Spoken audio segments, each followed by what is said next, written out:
first time I did weed in it kabisa like out, and that was weird because I'm a Kisii guy. Roughly all Kisiis have smoked at some point. What's your opinion about the Mobius as a vehicle kwa hivi Kenya tu yani? The truth is all cars are shit. Okay. Which shit are you willing to deal with? What is space ya magari? Space ya magari was a stupid DM. Msi nimeenda Twitter nikaona msi anasema Toyota zote ni wagadist. Actually have a Prado. I've tried to kill it a million times when I can't like. Normally most of my stories on Twitter take it with a pinch of salt and read more. Jokes. Yes. Rally is the ultimate sport. If F1 is happening and kuna rally and kuna msana chemsha gideri ndio naongeza makaa.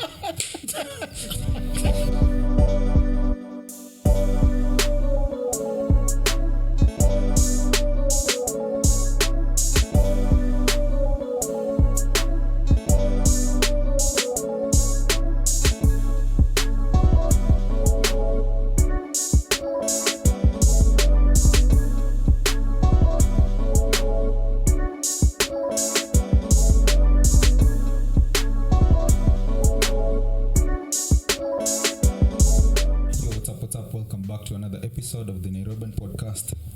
Na leo niko join na Moas kama kawa. Ndio mimi hapa hivi. Niache kish. Niko fiti. Na leo bana ko privilege ku host guest wetu hapa anajiita Alex. Mwacha introduce mwenyewe kivyake tu. Sikuwa tunamchomea picha. I am Alex Mwanzo. I commonly mwenda na TURBODIESEL on Twitter. Yeah, I'm just local legend. Local mutina. Okay. Kuna legend kwa set leo. Before tuanze tusema NairoBEERN podcast, we talk tunaongea kusiona, tumesikia, tumesoma na vitu zimetubamba. So before tuingie nini kwa story ya leo, Kish, wiki yako ilikuwaje kwanza? Wiki imekuwa fiti. Kama kawa bado tunafuata F1. The only thing saizi tumebaki nayo. Yes. Na transfers za NBA pia zinaendelea. Hizo free agency imeanza so tafuta the same tu yani. Tafuta endelea. We don't care about football so. What's the Arsenal? Mimi ni fan of Arsenal. You can't chase a small ball for 90 minutes like what are you guys doing? As opposed to F1 just going round in circles like a dog in the zone. No, F1 is not in circles. You see? It's just going round. No, I mean, when it comes to races, other than Safari Rally, imagine going to watch the Indy 500. I mean, I'm watching the USA. Isn't it so in around? You need to left the entire time. NASCAR. Yes. Umeka mahali unaenda tu. That's boring. F1 is boring. No, F1 is epitome of engineering. Like football has been the same the last 2 million years. Kuna VR imekuja very recently. But then kuna a new rule make introduce kwa football kuanzia next season. After kuna towels kwa ground. Afuna kupanguza ball na towels. Hamko mnajua hiyo? I don't know. Right, like I'm doing because of the long throw. My goodness, then mjua how. But si bado mzee anaweza panguza na yes, but t-shirt nani jersey umesore material. Kulikuwa na time wasting. Unajua bila kusema F1, you can compete stop na strategy kama hizo.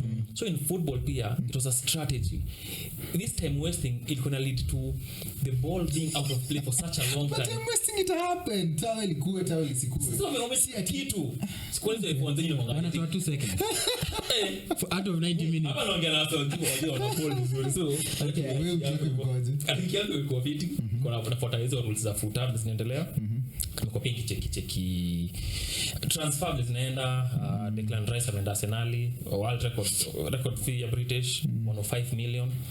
So hizo ndio keep but nilisema place Arsenal ina target nani Neymar. Mbappe. What's magazeti yapi? Gazeti yapi unasoma?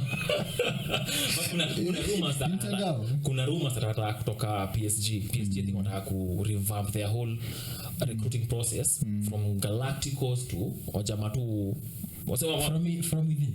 That's from within, but Ojamatu, no names, so to speak, then we're building out from there because for the last like 10 or so years, wamekuwa kienda for the big names. Who's the biggest guy? Let try na haijawaka. It's expensive na haijawaka.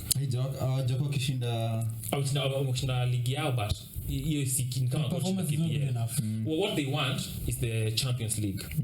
Na hawaja hawajashinda hiyo ndio iko so City ndio hivyo recently so imekuwa kama ka failure so wanataka ku reset mwanze from scratch so Neymar and kuna rumor anataka kutoka but sio kama sanelo za afford cycles whatever msha spend size too much we watch skiza and inaitwaje and deep web uangalie venye dark web uangalie venye mambo kunaenda mnambeko dark web TURBODIESEL ukikoaje which imekuwa fiti end of rally back to work officially yeah it's interesting, it's always interesting. Yeah, so ulikuwa rally? Yes, I work for rally, I work for FIA. Okay. Yes. So what do you do for them, mama? Oh, no more defending sana. Obviously, you have to defend your paycheck. Me ndio e-safety delegate. So basically I'm the one responsible for all the main cars, the hybrid units. So if they get crashes, I'm the first guy who needs to respond. So in case of an accident, one of the risks is hizo batteries zinaweza kulipuka. So basically I need to respond, save the person and save the vehicle. So come ambulance hivi tu. Yes, but now the tech side of ambulance. So it's me that comes first, make sure the place is safe for your doctors, your extrication and all these guys. Yes. So you move with the chopper. Yes, a lot. Yes. Jameni. Yes. Okay. And are you also excited about rally itself? Yes. Because job, both actually. So the first time I actually got into rally was I love speed and I love where rally has come from tangu 1900s up to where it is now. The tech, the drivers, and for me I was mostly excited about Safari Rally coming back in the last 2 years purely because Safari Rally ilitolewa Kenya kwa calendar purely because of budgets and then when it came back excitement ilikuwa more, Toyota was coming nini and then this is some chap in a small car in the size of a Vitz anaingia katikati ya bushes is driving at 200 kph so according to me like that's the coolest thing someone would do nika unaishi ndani ya video game yeah so being part of it, watching it live and also being part of it is quite interesting. So I basically like running a lot. So mtu kama mimi because nilikuwa naambia bitangu mwas me I got into F1 because of Drive to Survive. Yeah, I know it. Yeah, it's a cool so hiyo ndo kitu ilifanya nikaanza kuwatch F1 nikaanza kuona excitement around drivers changes wana make kwa gari nini the technical stuff wana do. So rally itself ni nini like the sport itself ni aje cause me understand wase wanaenda Naivasha because kuna watu wengine wanaenda Naivasha wanaenda sherehe si ati the rally itself wewe kama msi enjoy the actual rally like your sport ni nini like ni nini exciting about rally the sport itself so the what's exciting me basically possibilities so every tech you see on cars today comes from rally okay example say all the rally cars Nima 1.6 shares actually almost the same engine as a Vitz that has been fiddled with 1.6 in sasa so 1.6 basically 1600 cc okay yeah it's like a small engine you try push as much power out of it as possible so the sport itself it's a half breed between risk and speed so iko somewhere there so basically if someone meets iko like in 1 kilometer then someone is passing up in like 200 kph obviously either they don't care about themselves or they are so sure about the guy who's built the car and they can do that and then also the vibe hasa wanakuja sherehe and the engineers kwenda service park things like that so most automotive enthusiasts will pata rally because they want to see the vehicle themselves they want to hang with the drivers themselves and they also want to see where tech is going so anything you see in a rally car today you'll probably find it in your vehicle in the next 5 years. Okay, and is it like nani ndo msi ashinde rally is it much of the driver ama the engineering in the car? It's a mix of both so you can have really good engineers really good cars but a shit driver you can have a really good driver but a shit car so it has to be a dance between the two so your vehicle your engineers hata your mech hata msema na kuserve coffee there has to be that in syncness into the whole team to work as a team because rally is a game of numbers like it's you flying across a street and then someone else flying across the same street and then someone else so normally mtachana na kama 2 seconds so that 2 seconds is what determines a good team and not exactly a bad team but the second good team yeah so just by virtue of time speeds budgets and having a good engineering team and a good driver that that's now what differentiates a good team and a bad team, and that's also where the fun is, because the difference between number 1 and number 2 is 3 microseconds. Yeah, it's almost like F1, like it's so minor but like shit. Yeah, okay. So wiki yako imekuwa nini apart from rally enjoy? Good week because I was in Naivasha for the last 1 week. So it was me coming back home, me going back to work officially after my accident. And then yeah, still unajua ukirudingi job after kukaa nje for a week, you need sort of unahitajika breather, because basically life you need to chill. Yeah, you need to ease in. Always toka tu Naivasha na umeingia meeting Monday morning. Yeah, but basically really good week, really good time to see people. Yeah. I'm really trying to follow well Joe, mimi ni mtu wa fupi. So follow It's something you don't care about. Like small cars running around. Sijaelewa but eventually nitaweza kuelewa. So for you, when it comes to hii job yako unafanyanga do you just do it here in Kenya or East Africa or globally? Do you get to travel with the rally ama ni safari rally peke yake? So actually the weird thing is this was my first year start job. So someone told me from Twitter actually, hey Niaja Alex, I see you like cars and I also see you deal with electric vehicles. Would you like to do our safety? Like yeah, why not? All of a sudden I get an email like, Niaja, you need to do these 2 courses. Yeah, I do 2 courses. I get a hotel booking, you need to be in Naivasha from X to X dates. Like, oh shit. Okay. Then I call the hotel, like, oh, your booking is actually here. Like, oh wow. I go to Naivasha, naambia Niaja ini ndege yako, like, oh wow. Yeah, it's and I normally just say, like, if you use socials nicely, you know these things come because people are watching, are looking at what you're doing and shit like that. So you like speed, you like all the tech behind, but how did you get into that? At what age did you know that mimi na magari na tunaenda pamoja, mimi na speed or profiti? At what age did you realize? So when I was at OE, around basically nikiwa mtoi class 1 class 2, my dad had this car like longa to pure problems, never had a battery, never had a fuel tank. So every time ilikuwa either msukume ama enda the battery aweke, one of the gears was not working, so he was almost fiddling with something. Alafu ni ocha, you know, ni place ya kubeba zile Napier grass. So there's always something being fixed. So as I grew up, nikiingia uni, most of my friends, of course uni being unique, kuna do ya help, all that stuff. For lack of better words. So uni being uni, there was basically a lot of money floating around, also a lot of freedom floating around. I wanted your life to fix shit. I tried to test alcohol, it was too bitter, which is weird because I'm drinking. I tried to do weed. The first time I did weed, kabisa, like out, so like a proper 16 hours, I'm like, okay, this is clearly not for me. And that was weird because I'm a Kisii guy. Roughly all Kisiis have smoked at some point. Jeez. Most Kisiis, you know, Bangi comes from Kisii. Yeah. Okay. So I needed to do something. So peleka DCI sasa Kisii. Yeah. So when I was in uni, a boy of mine and that was the time Uber was coming in. So akapewa mado, akabuy a small car. We used to do road trips with it. But now, the first time we did a road trip with this car, it had an issue. So when you YouTube, Google, fix it in 5 minutes, like, oh shit, this thing is actually simple. Off because one, I know tools. Najua number 10 inafika hapa, number 12 inafanya hivi, inafanya hivi, and all that stuff. Now there's a buddy of mine called him Duster. He has this old Volkswagen Beetles with a Subaru engine. So mimi namwangalia naambia, hey, manze gari yako ni mzee. Ananiambia, bro, sasa kutoka tuende South Africa, just fuel and go. Like, okay, that's interesting. Luffy doesn't even have a steering wheel. Make a chain. Like, according to me, it was like the coolest shit I've ever seen. So this one time, he's to travel with the friends, and then the friends stood him up. Then he calls me, I'm like, hey, Niaje, napiga road trip. I'm normally honest. I'm like, dude, miss my shit. I'm like, miss yakwambia kuja na do, nakwambia kuja tuende road trip. I just need someone to sit, you know, beside me to vibe, you know, so that I don't drive by myself. So I do this road trip.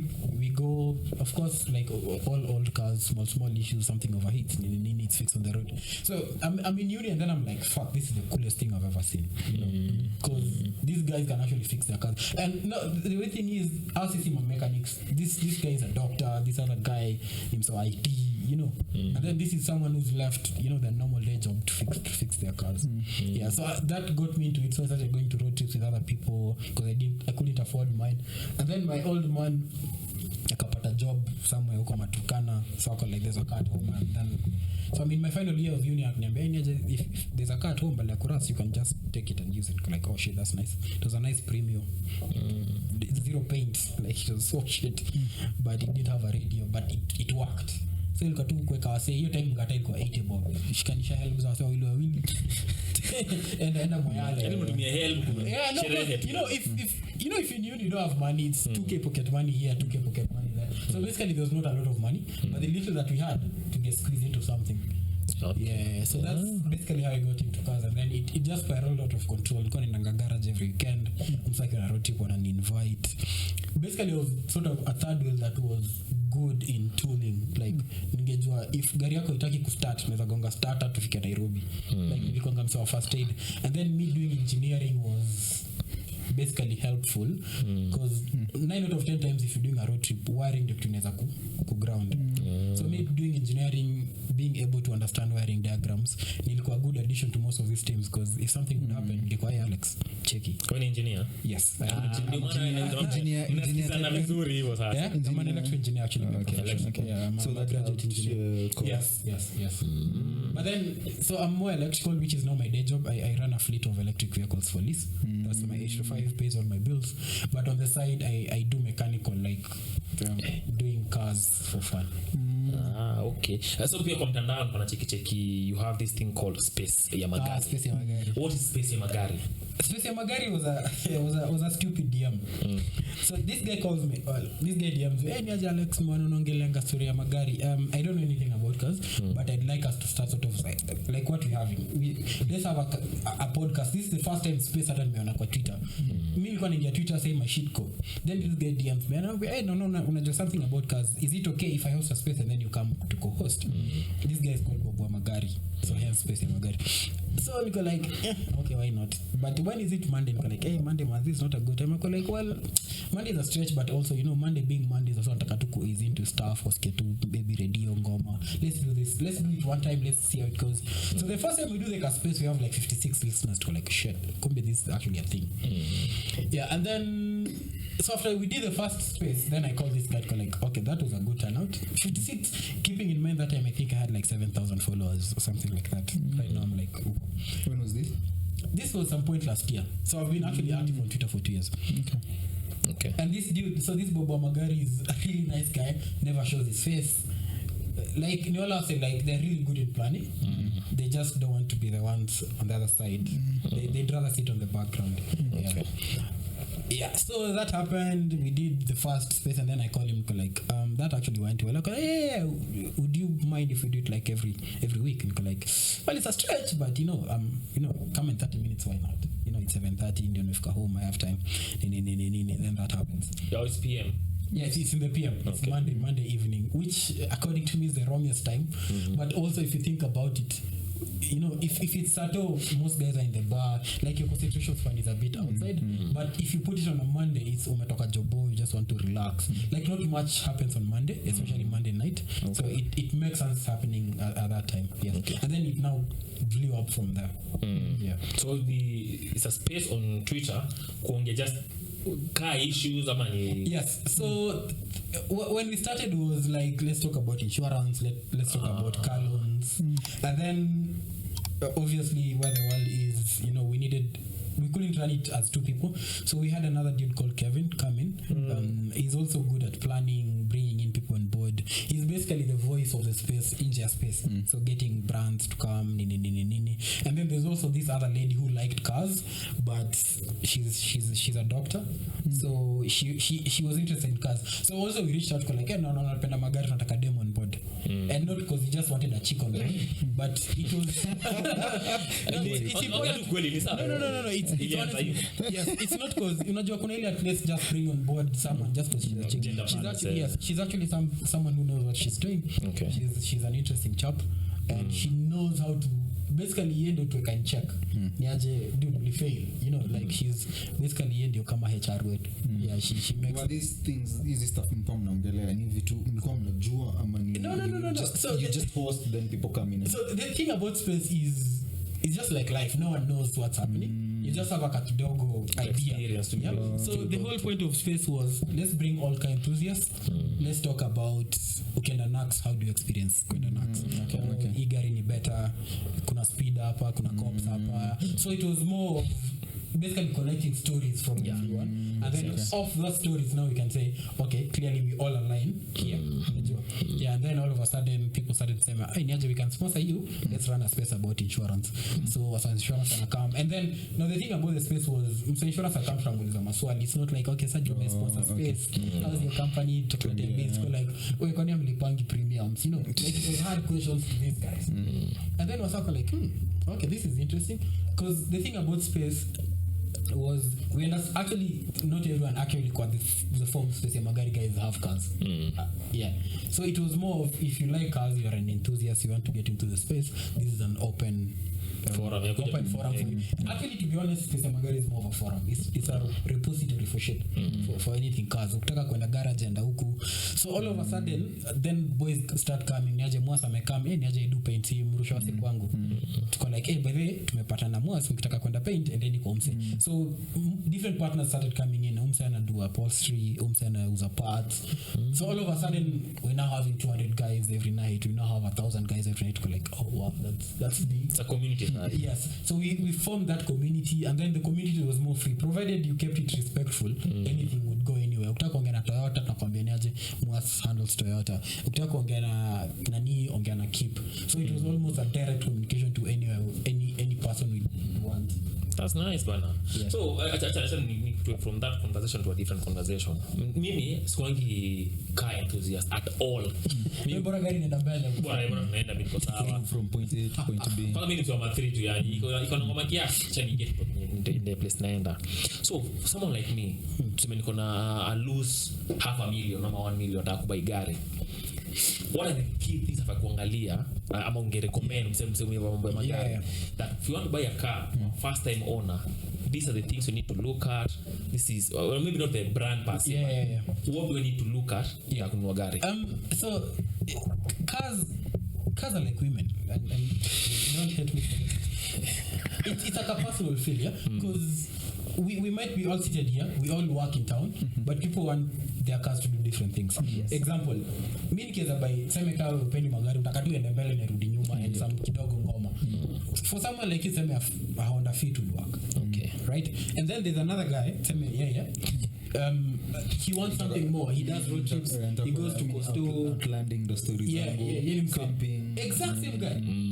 Same people, even same salon, like your boy kabisa.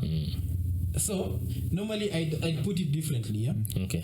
So different people would use their cars differently. Okay. So by the time nakwambia, okay, this is what I'd recommend, I'd like to understand who you are as a person. Okay. Because kuna mse ajaitoka nai, like kama hata nikuenda hata Thika I'd rather take a mat. But kuna mse na ukimwambia pande mat hata kutoka hapa hadi Tao kwa so mse kao hizo anataka some comfort, some speed and things like that. But pia kuna mse mwingine tseme ana run biz. Unajua wewe ni mse unafanya printing. So technically every 2-3 days you need to carry something. So mse kao you still have 500k banda wambia dude Probox, like hata usifikirie. Why? Probox utapata parts all over, utabeba your 100 kg hapo ndani 1 ton. Same person, same amount, mwingine atamwambia ni aje by golf, because it's just you and your chick sitting nicely, go have a nice dinner, come back home.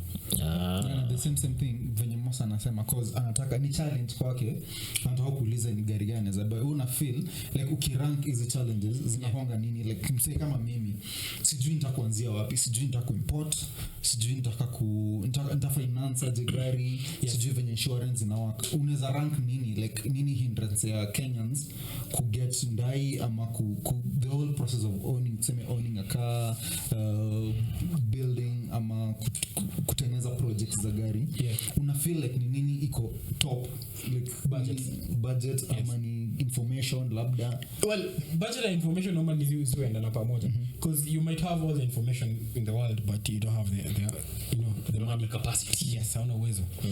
As well, you might have all the money in the world but you've not researched, because the thing about cars was that you need to read, because by reading ni ujue niaje nikibailio kwa golf ma mechanics ni ABCD ama mechanics hata if you can and hata uko every Saturday muangalie tu meet ndio shida inakuanga ni saa zingine ukisema venye you need to read unapata watu kama nyinyi mnapatiana kama wewe unapatiana bite size information information ni bite size yes but iko based on your preference yako exactly kama mimi preference yangu ni Toyota yeah so utapatiana information based on me exactly so like mimi naweza come to get information then I get screwed information that's true kuna page so niko like niende wapi niko na hiyo do niko na budget but msee nimeenda tu nikaona msee anasema Toyota zote ni wagabist yeah so mimi pia anasema Mercedes Benz bana zitupe so yeah. like no I understand the truth is all cars are shit okay it's for math hata math ni shit because utashikwa but which shit are you willing to deal with because hata hizi Toyota mnasemanga oh it's cheap to run enda Kirinyaga reulize engine how much you know Toyota mobs zimelala kwa barabara because of small things the thing is and that's why I normally say cars are like women is you just need to find something you can deal with you know yeah and provided uko like okay niaje nimongelesha ama Max ameniambia okay this is good and that's now where normally stress ya magari comes in if you call me today unaenda kubuy golf nakwambia hey niaje that's nice however Moss has a golf talk to him so he'll give you better information based on experience based on gari because me say you can zanzana story ya Benz I've never owned a Benz in my life nakwambia hey nice car go buy it kisha yake niambia na wachamka niko like wow I don't know what to do kazana na hali yeah niko like manzi I think yako iko na issue but because Benz iko gari fit yeah I think basi mimi nimesema mimi ndatoa women kwa hii conversation niseme maybe laptop kwa ndaka laptop ya word peke yake kuna is a 15k 16k kwa ndaka ku edit kuna kwa ndaka gaming depending on whatever capacity utakutumia hiyo gari yako so in that regard yes laptop acha na mambo ya madem hapa hivi kama laptop kwa ndaka high nini that's true na Kenya kama wewe kama msee ka enthusiast Kenya msee ana build magari tuko na something we are known for cause kama mat tunajua tumejulikana cause ya graffiti nini kama awase wanajenga tu magari Kenya tunaweza sema like sisi ni wanoma tuning ama sisi ni wanoma body work ama kuweka shovel kwa shovel kwa fit robots pale hivyo ndio like kuna kitu tunaweza sema hii ni Kenya lakini ukiona gari fulani useme inaka like iko na some Kenyan in it kama ni kuchukua picha za wasanii kuweka ama when it comes to cars honestly Kenya we are not there yet because it's not like we're the fastest in Africa we don't have the best cars we have up until recently we had the worst number plates South Africa were known for drifting yeah exactly you see how like how so say ukisikia tu bimo unasikia and this would sit from anywhere because different people or rather different cultures based on the money the amount of money they have because example the reason why maths ziko where they are is most people could not afford semi cars so maths had to come in and then they had to be slightly plush you know your tailies your gomas your nini just to make it slightly you know so that now all of a sudden you have a choice yeah but if you go to SA every 23 year old can afford a new car in Kenya roughly most of us can't we can't Are you sure about SA? Sema every person can afford. Yeah, the reason is kwanza SA stopped. SA kwanza you can't import like ex-Japan how like we do. SA all the cars are made there. And that's why you find like small 21-year-old SA guys wanna buy like brand new Volkswagen Golf and whatnot because they're made there, they're cheaper there. Okay. But for Kenya, if you look at it, you know you have to import a car that's 8-year-old from Japan. For the same 2 million, an SA guy is getting a better car than what you're getting. Purely because we don't have local capacity. Okay. Yeah. So like improve hiyo ni si tuko na Mobius na people still complaining that but now you see so shida ni get more manufacturing for as long as and this is like actually a pretty straight thought answer. For as long as we keep importing 80-year-old cars, we'll never find capacity to build new cars in Kenya. Example, a brand new Mobius goes for 5.8 mic, right? That's almost the same amount as a proper Prado. True. You know, so basically it's mangoes to apples for the same amount. However, ukiweza sema ni aje uwezi import gari below 3 years. All of a sudden Mobius is now a chance. Talking about the Mobius, what's your opinion about the Mobius as a vehicle kwa hivi ya Kenya tu yani? You hate on Toyota, you hate on Matatus, you hate on, what's your opinion on the Mobius, barring the price and everything, just as a car itself? I'd buy it. What about it in a pick your interest? I think so. Of course, there's this whole talk about it's a Chinese car. Mobius 3, not Mobius 1. What that was an ugly ass car. Not even Mobius 1 I'd buy. Like dude, that thing was made up when you nice one. It was ugly. It looked like well, yeah. But dude, ugly is good. No, here's my thought. Okay. Like for the first time since the 80s, someone actually made a car locally. Of course, like an engine from wherever they want. Pioneer, iko yetu yo. Yeah, it was ours. It was made by NMC. Okay. So basically, ever since Nyayo, the next thing that actually hit the market was, and then, so I'm actually speaking this from an engineering perspective. Okay. Considering one of the main key objectives that Mobius was told is Igari Spita 1M. Okay. So all of a sudden you're limited by how much you can do. You know, you cannot put your funky shapes and things like that. Did it look as shit? Yes. But keeping in mind the talent that we have locally, that being the first prototype, dude, me I'm sold. Me I'd buy it. So you love that car? Yes, 100%.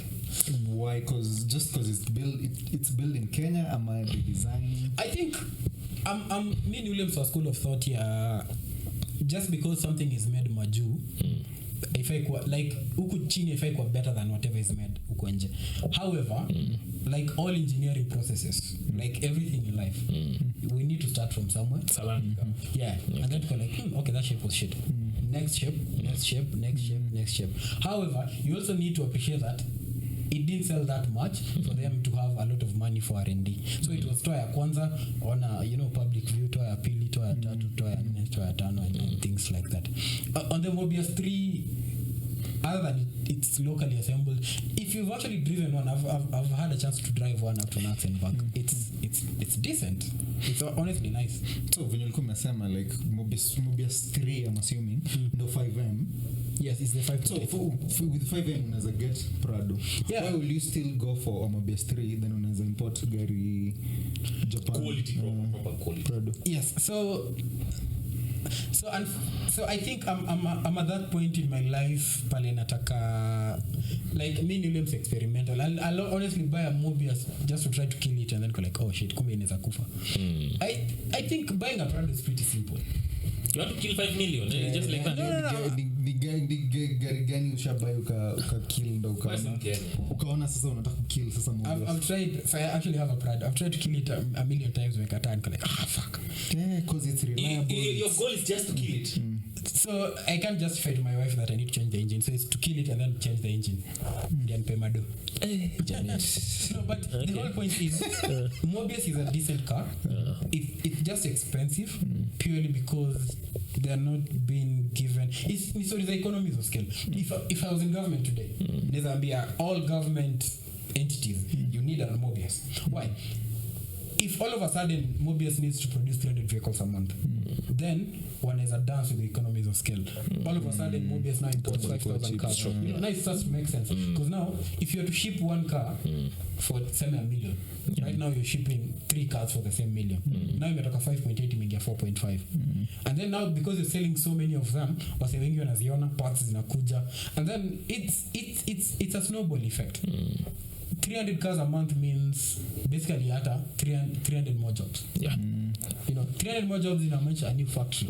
A new factory inamaanisha all of a sudden Mobius are like, actually we don't need to import seats. Niaje mwasi tuendie viti. We niaje so tuletange tires. So you grow a company out of that. So it's more of what the government is doing, which is not like it can't. They just don't want to. Example, when Dobby was being built, and then Uhuru went and said, niaje kila MP anahitaji 1800cc car. All of a sudden there were 1,000 Passats. So you unaweza buy a Passat na punch, and people were like, kumbe. And the strange thing is that was the first time actually guys were like, actually Volkswagen are nice cars. All of a sudden now Golfs can gear to Polos, all this whatever. So you just need someone to open the taps. Okay. And then all of a sudden, like everyone now has, if you're doing IT, utenda ukod ngoma, amu ukod comp, amu ukod whatever. Like there's a big whatever you can, there's a big industry you can make just from every government office needs at least 2 Mobius. So if I had 5 million and I came to you and I told you nataka gari, a sporty car, would you recommend the Mobius ama in more of government policy for government offices, government people, whatever? Hapo angekuuliza ni nini like when you say you can pay 5 million me buy 10 cars. I won't. This is nataka one car 5 million, of which Mobius ni 5 million and maybe TX 5 million. Nataka gari inaenda off road, nataka Hilux. So I think Mobius is a nice car.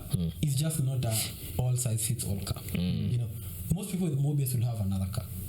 It wouldn't be your, you know, it wouldn't be your couch here daily. Yeah, it would. Because you see, if you have a Hilux and it's by your 3 farmers, you can still by your mahindi nyuma. You can still do this to Sika ndo akona mahindi kwa shamba. You have to fight shit at some point in your life, you know. According to me, you know how your wife stops you, let them touch cabbage, so you need to according to me, the one size fits all car is a double cab. Yeah, okay. Like it's not uncomfortable, but it's a slight inconvenience. Most people with 4x4s, your Prados, they have a second car on the side. Okay. They have your small Vitz. So if you have 5 million, you either buy second-hand Prado for like 4 million and something else. But if it's just one car, go double cab.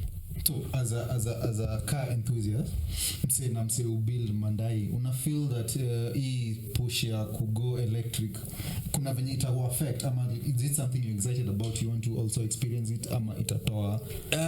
I'm actually excited about it because I ran a company about it. Yeah. Okay. Yeah. So how do you think it will improve? Because mimi naonanga kila mse akona like akona passion ya kujenga magari, kubuild stuff. Wote wanakuanga mostly kwa normal petrol. The truth is, save for the sound that's actually fun fact. All the sound you hear from a vehicle is inefficiencies. Like you boom, that's just power being lost. So for every liter of fuel, assuming today your mafuta is 200 bob, only 33% moves you.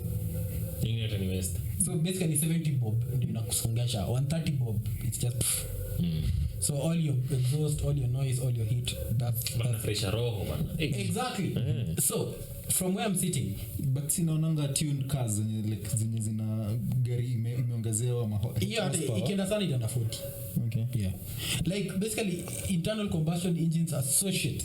So shit. Like initongwa, what's the name? There's a cycle, the whole combustion cycle, intake, all that nonsense. From 1901 hadi leo haija change much. It's kidogo improvements, but not a single car in existence today gets even anything close to 40% efficient. But for electric vehicles, it's almost 93%, 95%. Basically, if you're going to NAX here, so I have a Nissan Leaf, an electric. If I'm going to NAX, nahitaji stima ya kama punch. Basically, it's the same amount I pay a mat. Kwa hiyo gari still car to my whole family to NAX. If for an equivalent vehicle, same size, same shape, same power, nahitaji ngata at least 4K. Okay. So we are comparing punch or 600 against 4K. So that's where the difference is. Now, if you run a fleet, you know, uko na lorry ama uko na taxi kama 500.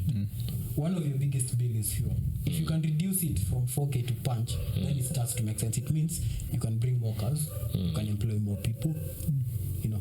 But what happens, because kama sites menenda NAX, and then your electricity tokens are so tano, sanifikisha mpaka NAX, for example. Yeah. Then but the traffic is not really katikati ya barabara. Unajua ukiona gari ya ngata kwa kibuyu ina kwa power bank ama how do you charge that's a good question. So one of the things actually is traffic does not affect consumption. Yes. Actually it makes it better. Okay. Because if I'm in traffic from here to Tao, naweza tumia 2%. If the road is open, natumia 5%. Like traffic is the least of your worries. Like I don't know gari kwa traffic na uende Tao na urudi, itakuwa the same percentage. It's just like your phone, ukizima screen. Or rather when you're not using it, itakuwa the same percentage. And also exactly like your phone. Provided kuna stima you can charge. You can basically charge. Kama unaweza charge laptop, unaweza charge gari. It just take longer. So why am I charging? For example, nataka kunielezea hivi sahi. Tukienda huko majuu kuna hizo charging stations ndona. But hapa Kenya kuna the charging stations kwanza ziko. Ikidedi katikati ya barabara nafanya nini? What makes unasema ziko wapi? So kama tao sisi peke yake, mimi peke yake niko na 7 tao Nairobi peke yake. Okay. I have 3 village market, one in Karen, one in Mombasa Road, all these places. So ziko but sasa electric charging station. Yes, for electric vehicles. Yes. in the event immediate What's the company called? Equator Mobility. you know machajizi za Uber fulani Geo pay ama something. No, that was actually our competitor then. It's universal for almost all cars. Yes. Okay. So one of the things is actually yes issue. Unless there's a major problem with them. Nikiwa absent minded tu nimeenda mahali mambo. So ulindo changanika ulo yeah but then dead. No, it's like your phone. So the moment it gets 20% nakwambia oya bro. It gets to 15 nakwambia mzai. You get 10 nakwambia check it now you need to find a charging station. Ukifika 5 hata ina reduce power you cannot even go above 30 kph. Like ignore mazewe when it's too far na sasa stuff uko excited because ni business uko nayo ama like as a car because you know no I'm excited because of 2 things. One, it's it's my daily bread, and number 2 I think I'm honest, number 2 I think like everything improves na tumefika point where is it an improvement? Yes. Okay. Tumefika point where ICE zimefika mwisho, like basically in the next 5 years not much will happen unless you have a battery somewhere. And a team of engineers have sat down and like hey manze we can't push any more power out of this. Wamejaribu kufanya engines zikuwe ndogo nini imefika 2 point ko like okay this is the end. At that point where it's the end. So this is a new challenge here. Okay, let's have electric vehicles. Is it a new challenge? I mean, is it the push of climate change or whatever? Unadhani like cause industry ya magari ndo amesema tuwezi push kitu tumeenda electric ama ni cause ya climate change? I'll speak it the climate change side. We honestly need to do something. So I was in like Nakuru 2-3 weeks back, and manze flamingos are gone kabisa, like lakes actually drying up, like seriously. And sijafika point ya kuacha nyama yet. You know, you believe that kuacha nyama itasaidia? No, I think it's stupid. Some people think because I'm a shift to electric. Yes, it's the same thing. However, climate change is a major issue, and transport contributes almost 20-30% to your gases, your emissions, and things like that. I saw it firsthand because I've been raised in Nakuru. I know how much flamingos are there. Using Nax, I can actually count them like physically. Zile flamingo can punch. Kitambo ilikuwa just pink the whole of it. It's that bad. All the lakes zimeanza kupanda nini. Now that's the manufacturing side of it. Okay, we actually need to do something. As a Kenyan side of it, mimi msaboda, I don't give a shit about the environment. Mimi nataka niende A nifike B na ni save punch. That's what matters. If the environment comes, that's fine. So can you combine these two? Yes. So get this electric vehicle, pay msaboda. Hata these electric bodas that you see moving around. Umse akitoka tao kwenda Ruaka, probably atumia stima ya so. So maybe mbao 31 unit. Akika mafuta atatumia mafuta kama ya Ruabe ama Trizo. Nichwani. Yeah? Nichwani. Unajua boda. Go back to listen kuna kuuliza boys. Also boda some of them live very dangerously. Msana anaenda ngata so ama ya chwani tu yani. Kama 2-3 pata so 2 akitna ya so. Yes. So is there a mechanism mko nayo in that maybe kwa kutoka Nairobi mpaka Nakuru, then kwa mbaya the only charging station iko na hapo katikati kuna anything so kuna anything za kuwa nayo kunisaidia kuniboost so for bikes is that yeah because that battery is small, but for cars is different because the battery is like almost half a ton. So kama sija charge ni dead you guys na charge hapo sasa. Yes, uta flat bed because nishaona boss wengine pia wanasema like it takes you like 24 not 20 like 12 hours to 18 hours kucharge full battery. So like kama mimi nataka like nataka kuwaka di siku nini sina place pass mimi siwa 95 nataka kuja nalala ndo na washa stima CPS reliable watazima stima the whole day kitu kama hiyo. So na feel bado saizi tuko in the right place to move to. So my reaction to that would be like any journeys. So example like all of us 99% of our journeys is here Tao here. Right? And ideally when you're trying to solve problems, you try to solve the problem for the 90%. You can't solve 100% of the problems. So example, sasa talk by EV atitampelekanga cost, naweza muuliza in the last one umeenda cost mara ngapi? Ukishaniambia 5 times nakwambia EV is not for you. But if umeenda cost once, kwambia panda ndege. But the 90% of the times that you've been here to the office or here to wherever or here to your co-working space, here to your boys, nini. Like, you know, your ABBA. Perfect. Now, strangely enough, actually, Nairobi steam is pretty reliable. I don't know about here, but Mimi, I've stayed in my house for the last 3 years. Mepoteza steam less than 3 hours the entire time. Hello, party steam. It's me, man. No, like, unless that one day your steam will put the entire country. I've always had power, and I charge at home. So my journey to work and back is 40 kilometers. To my place, Karen back. I charge once a week. My car does like 240 kilometers of range. Right? So nikicharge Sunday hadi Sunday. Na kama tao mapunch. Ni tao. Tao. Yeah. That's full charge, like you ni consume gari ilikujekiwa 0%. Ni affordable but mimi bado sijafika hapo. So if I was to drive my other car to the office, that week it will cost 4K. Okay. Now I'm spending a half. So you see how now 3K to play around with. Hii 3K naiweka hapa kwa hii whatever this other car is. Nenda nayo na nyuki. Now my 1% journeys if it's a road trip with family. But I want my AB journeys when electric because it's cheap, it's simple, it's fast, it's in a pressure. No, but second change after how many kilometers am I? So mine has a warranty of 8 years. Most of them will have a warranty of 8+ years. After so basically you're at least certain in the next 8 years utapiga lap. No, will you buy like kama battery ilikuwa like 100% ama so like battery ilikuwa like 95%. Yeah, it was extra pan, but it was like it was a media car, like unaonanga how companies wako na gari za photographers. It was a 2020 unit, it had like 4,000 kilometers mileage. How much is that battery on its own? Like $1 million. So it's a proper decent amount. Kuna msi hapa Kenya tengeneza. I'm just it in. Okay. Is it advisable kuambia like kama mimi nataka gari na mimi labda jeni yangu ni from here to yeah, if you can afford it, unaweza advise msee a buy full electric. Yes. Is it cheaper than the normal car? It's expensive as shit. Yeah. So like the cheapest electric car ni kama how much hivi roughly? Car 2.5. Na the cheapest gari nyingine ni kama how much? Hata 1 million. Hata punch. Gari ngata 200. It's not 200 jamani for ya. Same punch. But now you see how much, and here's the thing. So this fleet I run, yeah. These cars imekuwa na clients in the last 1 year. Okay. I kid you not. Hizo gari sijaguza. Okay. Basically zero service. But pia unajua tusisikize Alex sana cause na push ana promote business yake. Unasema hivyo business. Ikiwa the cheapest car ni 2.5. Chiki amesema di Kenya Power na watu wengine wazuri sana. But stima ni tao. Usimanga ni tao. Sikuzi unit ya tao dual kama ni 15. Electric vehicles have a different rate. If you charge your electric vehicle, you charge 17 bob per unit, not 25. But ushanunua tokens kwa hao. So there's a way they'll know you're charging, you're not washing your cars. What more kidu na KPLC? Is that information there? Yeah, it's there. It's only that probably you don't know about it because you're not in that field. Wait, so nikinunua tokens hai.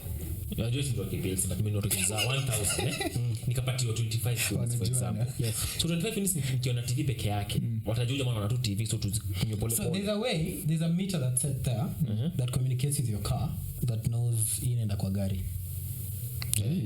So tusimuibie. So basically watajua kama unapasi nguo na nini. Because the amount of steam unatumia. Yes. These guys are smart, dude. These guys are smart. Hizi gari hata zingine zinajiwasha asubuhi. Alama yake inagonga gari inakuja kwa milango man. Yeah, like in 2.5 jo. It's a decent amount, but dude, do you know how much you spend on cars? Like I said, mimi nimsoma 3. So sina idea. Ni shida ya msemo mwingine. Ndio mwingine. Mimi as long as nimpa 50 bob kanifikia tao, mambo ya sijui engine, mambo ya kuosha gari, hiyo ni yake mimi. Na inafanga time unataka that, you know, like unaweza kufanya two meetings kwa gari. There's that convenience that comes with cars. Okay. So again, niko napitia hiyo nini website yenu, niko na hiyo space ya magari nilikuwa na newsletter kila wiki then nilikuwa na calendar fulani hivi of events zenye mnafanyanga kila mwaka kitu kama hiyo I think tarehe 1 mlikuwa mmeenda Sagana ka trip fulani hivyo then hiyo Sunday pia kwa shughuli fulani unaweza ambiwa sasa kalenda yenyewe inakuanga na hizo events zenye like I think 5-year anniversary itakuwa sometime in October nilikuwa nafanya stocking kiasi tu then nilikuwa na race Naivasha I think kama Karali Mutu so can you talk to us about hizo events mnakuanga nazo from time to time so, kama ziko open kwa public so the events are still coming from part of the guys of space. Remember it's a forum, so if these guys, so there's Delta Motorsport, there is an event kesho inaitwa Urban Retro, so basically just guys come chill, play games, all that stuff. So the events are normally posted there. If you have an event, you just post it there, alafu naambia say niaje kuna event ya magari, let's go network. So space ya magari is more of a networking place and a forum. And then also we have randoms. So randoms is niaje Sunday is boring, and then so we just call each other niaje Mosi Kiambu sawa tuna post niaje we have a random today. So random is zero plans, zero up and go so naambianga say niaje 2 p.m. Ruaka Shell. If you're there, so if you're not there tunekanga tu a live pin hapo. You'll find us on the road. So space ya magari you don't organize events. No, we don't organize events then. However, every year we have two space ya magari events, in-house events. So we have a charity event, normally your children's homes, all these things, mentorship and all that. And we also have a drive.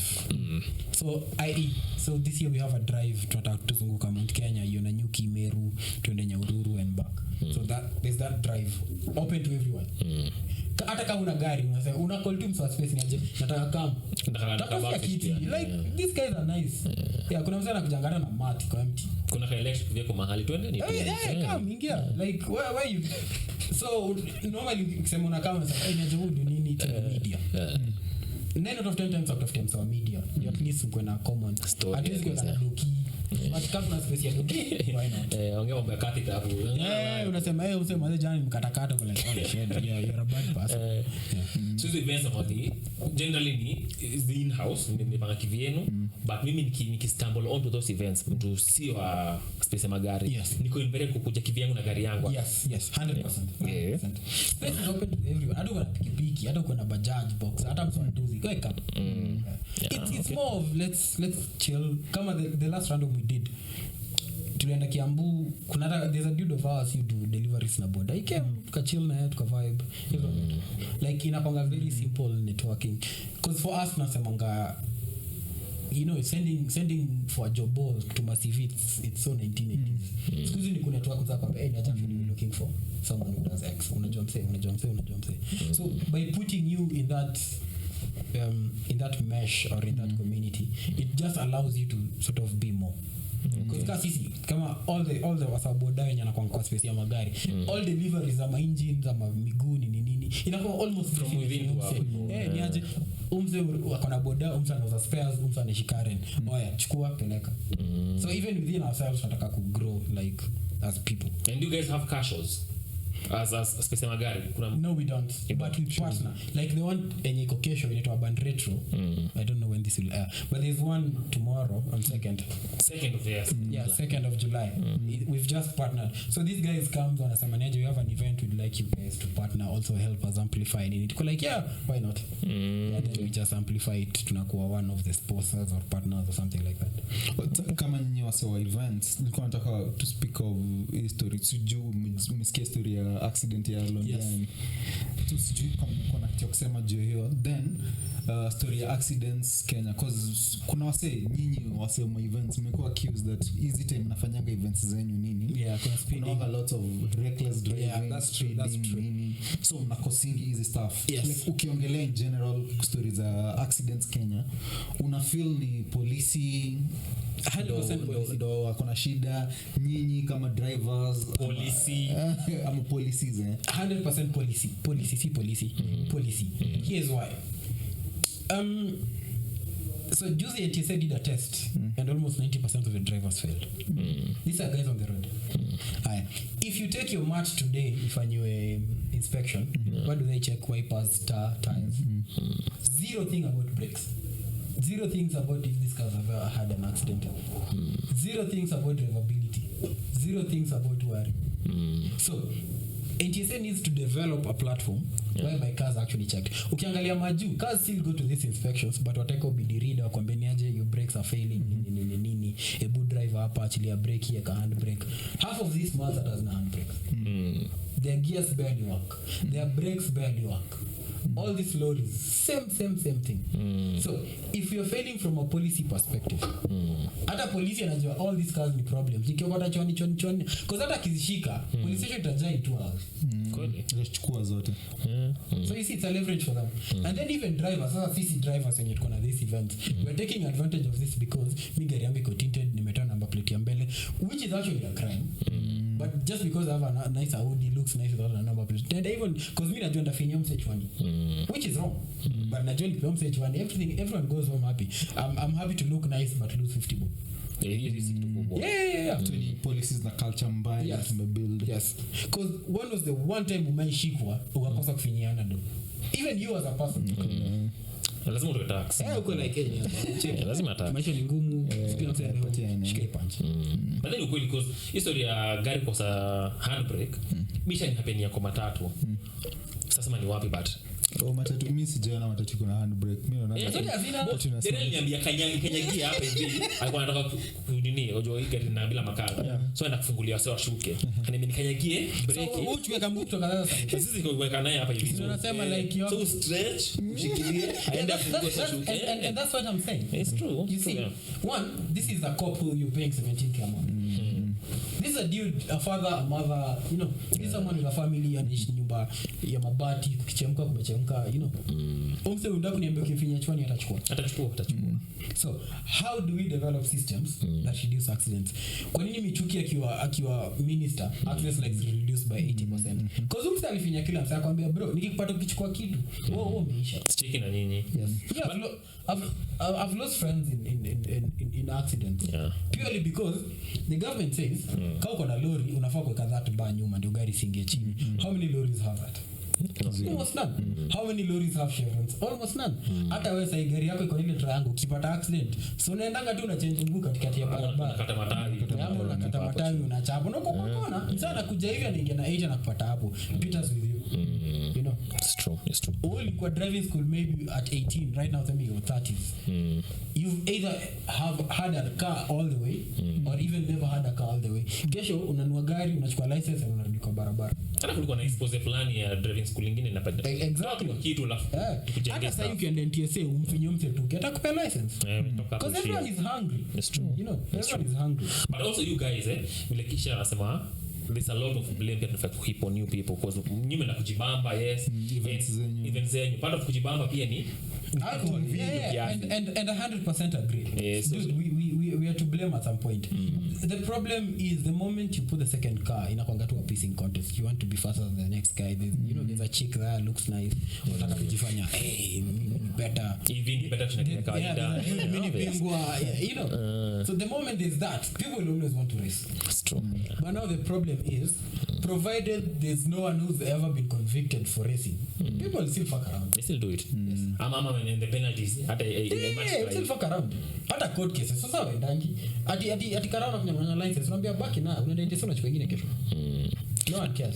I guess mimi namalizia conversation nikuja swali moja ya what's your opinion ama your view on Concours d'Elegance kwa sababu magari vintage cars vitu kama hizo wewe unapenda kubuild gari yako but before uanze hiyo if you had the means and capacity and all that would you want to buy a new car ama to is it to rehabilitate restore which one do you think is best for you? I'd like to restore but you'd like to restore the same time unataka kuenda EV. No, you can restore to an EV. Okay. Yeah, say tuko na technology yes, I've done it before. Okay. Yes. You can buy your battery converts like gari to okay. The thing about cars is it's a personal thing, yeah. So if you buy a Golf today, it's the same Golf as the next guy. So restoration inapanga just because there's restoration and then making it your own. Restoration is umepata gari melala or you just want it better. You want better rims, you want better seats and unakuamsha. Yeah. But also kuna msee anataka like kwa yake, you know, you put nice seats that fit you hata kuna mtu mwingine anataka kwa hiyo gari, you put nice wheels that hakuna mtu mwingine ako nayo, and things like that. Na pia kuna msee sahi anaweza buy golf sahi aiweke storage hadi 2070 akienda konkaza hiyo time anatoa brand new golf inatoka ngatu hapa back. You know, as life goes on, you need to look back at some point where tech has come from and where tech is going. So the money you got just old cars, but right now they sort of opened it to let's see where tech is. So you'd find like the first Landy made in 1940s and then also the new Landy at 2022. So in between that you might find other things. So if you like cars, you're able to see the history. So basically cars is just celebrating and history. you guys go for those events? Yeah, we normally invited but normally we invited just because we'll make noise Twitter and then we'll get marketing niggas. So hizi unasema okay. Yeah, no? So hizi unasema kuna project unawakia ama kuna project uko excited about? Yes, so I have 3 projects, which is actually wrong. So say I'm actually finishing the car downstairs, the Beamer, just mechanically. I'm about to pick a Golf. Yeah. And for somebody who wants to do a project, unaweza channel wapi, like kuanzia wapi? Kama mimi sina gari but labda niko na some ideas, niko na interest, niko na ujuzi fulani, nisha kuona unatukitengeneza gari, so I know 1 or 2 things about naweza anza wapi ama place pa kuanzia. Kuna apprenticeship kwa garage yako kama hiyo? So the strange thing is I actually do have a garage and people confuse that every time. I need a mechanic. So no unapiga kelele. I can just fix my cars, you know. And hata mimi pia ule my place naenda kwa mech. But one of the best places to learn is 100% every time YouTube. Yeah. For some reason there was a joke msee aliingia in a new apartment, choo yake ilikuwa imeharibika, kuingia YouTube apata kumbe the previous tenant made some content with the same toilet. So ni YouTube, yes, but as a Kenyan kama msee ana work on projects, unge advice channel ya msee sema kama we endo pick gari kwa easy auctions za gava, cheaper deals, ama enda garage uchukue gari mwenyewe aliacha hapo akaisahau. Yes. Sisi anafaa kuanzia wapi kama msee hapo Kenya yani? So one of the things I 100% well I normally recommend, especially when you're running a project, always pick a good body. You're like religion. Basically what I'm saying is usibe accident. Body ni muhimu. Body is across the board yani. Yeah, body. Gari. Wife. Like, here's why. You can go to Kirinyaga Road right now and buy a new engine. But for you to get Omolo, Odhiambo, all these body guys to actually rudisha it kwa laini, itakuwa mess.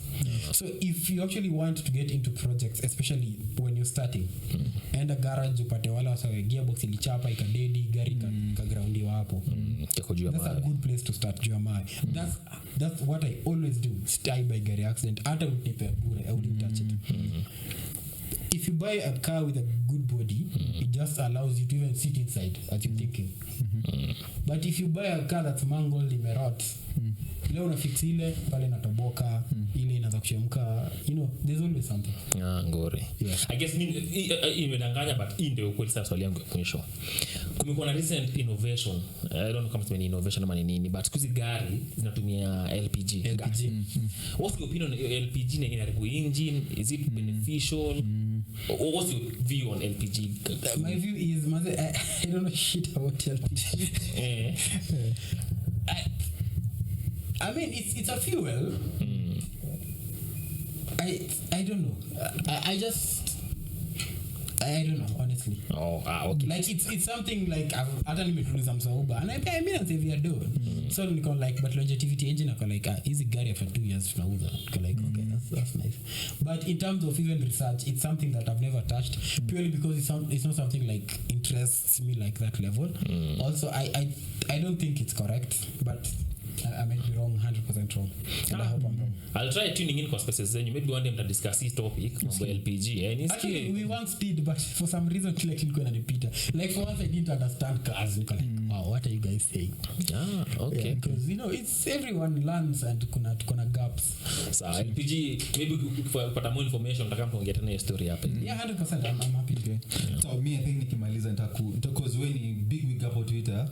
Big wigs Kwa magari. Okay, the big wig gara leo uongea tu mtu. Kuropoko kutokana nani? I think nitakuuliza tu swali za hizi zina trend like zimekuwa Twitter so tuone kama uko na some opinions about it. Okay. Because juzi kulikuwa na story British High Commission wali host the gay flags. What do you think about it? Because wase walikuwa wameshikanare nini koloni mambo leo blah blah blah. Don't quote me on this. Well, quote me on this kind of sana. I have zero problems with gay people. I just don't like how they're in your face, like gays at the whole the whole dance, she, they, them, binary, all those people. I have zero problems with them. I actually, if anything, I like them for choosing whatever they choose. I just don't like that. Like it's okay for you to be gay. Guys get married every day, but why are you in someone's faces and forcing ideals? Juicy, I bought a toy for my toy and then I'm seeing gay stuff and like, which for me as a parent, like, if my toy turns up gay but die, or the decision, that's fine. But I don't want to be serving in gayism now, especially being raised the way I have been. I'd like people to have an option of saying, I don't want this, I want this. But if all the movies I'm watching, someone is gay, you go like, oh shit, And that's my only problem with them. And I think British High Commission doing that, it's sort of wrong, considering, which country we are in, our religious beliefs. Not that I am, but I think, unajua ukienda kwa msee, show some respect. Yeah. Okay, sawa. That's a political answer. It's okay. Na story ya finance bill, koti kususpend your stuff, then the rise in food prices. Pia so komeshikanare that I think blah blah blah. I think we deserve all the bad things that come to us. We keep voting thieves.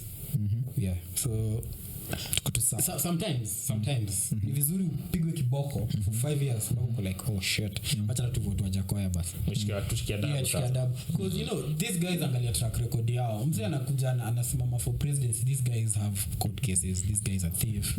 Not that the president is, but the guys around him and things like that. So I just think we had that option and we chose him, so we just die by that. Yeah. Okay, next ni story ya salary increment president like that's selfish. It's selfish and it's stupid. Like in a country where a decent amount of us cannot afford proper food. If you go with 1,000 sai super, you cannot buy food. You cannot buy sugar and cooking oil. And then if you add yourself 14% salo when you're earning $1 million, it's just rude. Yeah, it's 100% rude. Okay. Yeah. And I saw you tweet about kwenda place then ukambiwa bana when kule ma vegan diet. What do you have against vegans? Do you think vegan? No, I think if you are my friend and you're vegan and I like meat, manze niambie huku utakuja kula cabbage so that I eat before I come. If you're having a 3-hour meeting and then we're coming to eat cabbage, it's just rude to me. Yeah. Manze nilipewa pizza fulani imekuwa spinach juu niko like, you motherfucker, like you'd rather just not feed me. Manze mimi nimetoka manze the other side of town niko njaa niko like, wow, nikifika pale manze steak. I've already pictured it in my head. And then the bad thing is these are guys giving you money, so you just have to play ball. Unakula tu chapati na cabbage hapo kafala. Yeah, but I respect people's ideals. I just think I should be respected back. Okay, so nyinyi cabbage mimi nipe tu nyama yangu. Sioni vibaya. In F1, which team are you on and why? Sijaelewa F1. And why do you die to have be the same boat yani? Shida jo. So magari ndio kudai sana tu. Kuja on a boat and relax. F1 is interesting. I just don't understand it. Imagine wewe akaga get F1. No, I know what's happening. And you're involved in rally and technology. That's what Shaanza kuambia rally is the ultimate sport. Like okay, Lewis Hamilton alikuwa kwa rally car. Who won the rally? Nani? Safari rally. Seb. Seb nani? Seb ni. Oh, well, I need. Jamaa mwetu mambo ya sijui. Mdanganya Max Verstappen. Na najanga tu yeye peke yake. The thing is, I think rally is nice. F1 is more of an elite sport. Nyama babe. It's like golf. Why? You know, bona elite cause rally mjua. I think rally wase wengi wajui place rally mse. It's like me nita watch rally nitaenda wapi. Yeah, so it's an elite sport because it has a budget. So of course tajua Hamilton, but there's never a time when Hamilton anakuja meet. Unajua? True, but rally niko. But hata Ronaldo hautawaiona Ronaldo. Acha kusema hivyo. No, but you know, you enjoy it as a fan. Yeah, but okay, see, not as somebody who wants to go and okay, tunasema ni F1 na bo, yani ina bo tu yani. It's not boring nile. If F1 is happening and kuna rally and kuna msana chemsha gidheri, ndio naongeza makaa. Boss, what you're saying in not so many words, nobody cares about F1. Atana kuongeza makaa kwa gidheri. I think tunajitu hapo. Unavunja kishoho. Like this is, I think our listeners are unless there's nothing else happening then wanakuchukia sana. Kule hata afadhali unaniusia Kenya. I didn't know gazeti. F1 and F1 these are really mababi. No, it's a nice sport, but yeah, mababi. Like guys like us. Okay. I think, but I hope to one day work for F1. Okay. Usiongee hivyo kwa F1. No, F1 rally they're all handled by FIA, so probably one point. If you have any last words unataka kuambia wase maybe car enthusiast or space ya magari wase wanataka kwenda kubuy gari or anything you want to share about kama si anataka kuchange from diesel because kuna wana notion pia by the nisahau kuuliza yaje notion ya all sijui diesel cars na honga na shida kila mtu akienda kubuy gari anasikia hii gari yako ni diesel hizo ni zile uoga za kwa pedaled by mechanics who are not willing to rent kusema Mazda ni gari mbaya guys about Mazdas for life but sio pili sema Toyota ni gari mbaya I think ni preference ama experience ya mtu na hii gari I've had bad experiences with Toyotas, especially small Toyotas. Big ones, I'm 100% happy with them. So msee kuja kusema that diesel cars ni waga this. Yeah, it's wrong. Mbona na compare na msee uneducated? Because 9 out of 10 times, most of our fears ziko projected by things we've not understood. Example, same za kuambia hamia kari ndo sema uko hata majirani si wasawa poa because you've never lived. But so when it comes to sex and diesels zinasumbua, it's because these cars when they were coming in they had issues because people did not understand them. As people understand them then they're like they're actually better because right now even your small demo is a diesel and people are buying them. So as people get to touch them, feel them, then wako like it's actually better. But as it stands, most notions about cars they are guided by fear of nika zamani uko like Mercedes manze wezi afford. Right now 19-year-olds are buying Mercedes Golfs nini you know but ni information unapata kwa wase kama nyinyi wenye mko Twitter ambao mnapiga kelele venye Toyotas ni wagadis mse akisikia then asikie my truth is normally most of my stories at Twitter take it with a pinch of salt and read more the jokes. Yes, because 9 out of 10 times when I say my ex ni mbaya kesho niko like wow mazee was example mazee me I hated my exes niko like shit they look the way they are then a buddy of mine gave me to drive niko like this is actually decent and the hate was like seeing them not driving. Yeah, so as a person who has like a big following hapo Twitter uko like unaweza sema like anything mimi nasema msichukulie serious yet uko na big following like wase wanakufuata juu ya magari like wanajua Alex bana ni mnoma bana kwa magari yet unasema vitu zingine zenye labda hauelewi but unaisema na conviction like yes what I'd say is usichukulie anything I say like as you know the gospel. Put in a little effort on your end and I'm happy to correct because the thing is leo ninasema kitu labda hiyo effort nimemleta kwako like effort nimemleta hadi kwa put in effort msaka akamwambia kuna Alex na hapo ndio amechomeka endo msikize then unapata nakuja hata bodi sasa buda Toyota ni yeah no I mean the following grew because I said most right things. but also I don't have enough experience to say everything right. Okay. Yeah, it makes sense. Una monopoly on. Yes. So me saying kids kwambia buy golf is because you know Keith has a golf, Mons has a golf. Now what are good experience. But labda wanani feed information because wanajua ni wakisema gari na washauri kwa sababu ni preference. Yes. Enjoy. So like I think as adults or rather you know kama umeenda shule usichukulie tu anything. It's just like msana kwambia kitu put in a bit more effort, read a bit. And the beauty with nowadays is forums go all over UK, US, online, Facebook, space ya magari. Yes. And that is face by this upigana within ourselves like nabianga msaidi unasema msako like ujui kitu. Example, so I have a Prado. I didn't know it's full time 4-wheel up until just msani actually gari yako kwa full time 4-wheel. Like oh shit, ukalan kitu mpya. And na mimi nilikuwa naambia msee like with a straight face gari yangu ni 2-wheel drive hadi nike 4-wheel. And then ka correction niko like interesting. Okay. Up until Juzi I hated Prado 150s because like they are not proper Prados. Juzi nikiwa rally I drove one like kofiti. Yeah. I mean na tachukua ni mtu jamaa hivi kila kitu unasoma kwa mtandao si it's not the end.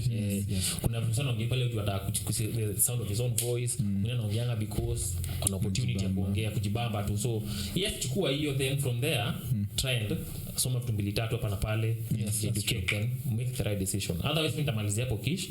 Niseme thank you for joining us for another episode of NairoBEERN podcast. Aleki, thank you for coming through. At least we tufundisha vitu 2-3 ukaambia Kish ile phone ya kuuzi na tunakushukuru sana kwa kutokea. Mpaka next time kuja tuongee. Other than that, simanga NairoBEERN podcast, we talk as we can, we talk as you want to. See ya.